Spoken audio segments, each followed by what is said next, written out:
was in middle school when my history class began its unit on World War II.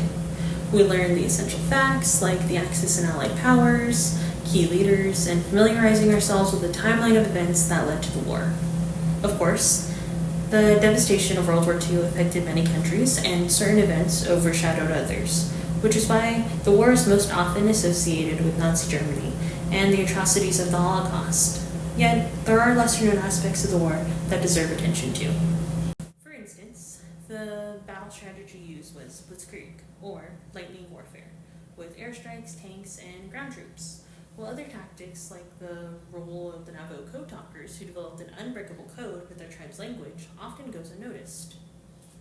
Despite these different facets, it's crucial to reflect on the decisions made during the war and how they have impact today. This brings me to my main point. The bombings of Hiroshima and Nagasaki were not justified, especially when you consider national security concerns. Looking at America's justification for the bombings, they were presented as a necessity for several reasons. First, they were seen as retribution for the attack on Pearl Harbor, in which 2,403 lives were lost.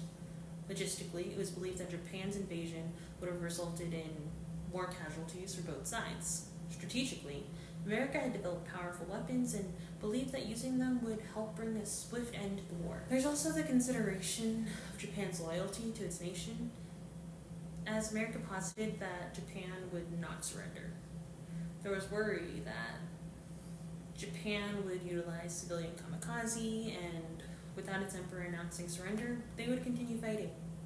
In this context, the bombings of Hiroshima and Nagasaki were seen as a way to force Japan's hand and bring the war to an end.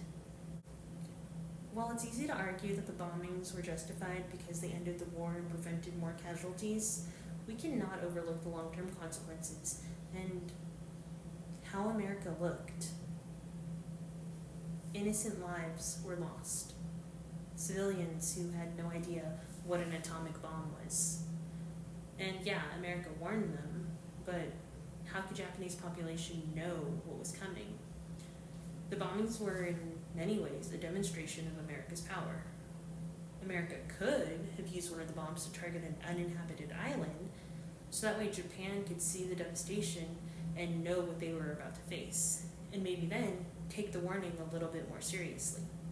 Instead, 2 highly populated cities were targeted, resulting in 200,000 deaths and leaving survivors to contend with long-term effects of radiation poisoning. It's also worth noting that Nagasaki and Hiroshima were not major military strongholds. America could have easily chosen to target a military base with fewer civilians, like further south in Kyushu, where there were more troops. From a national security standpoint, the bombings of Hiroshima and Nagasaki were not justified. Again, the argument could be made that the bombings were necessary to end the war quickly and save lives, but the U.S. failed to account for the long-term consequences, not just for Japan, but for global security as a whole. The use of the atomic bomb set a dangerous precedent, advancing the development of nuclear weaponry and introducing a new kind of destruction into warfare. Bombings may have hastened the end of the war. They also ushered in an era where the threat of nuclear warfare has become a terrifying reality today.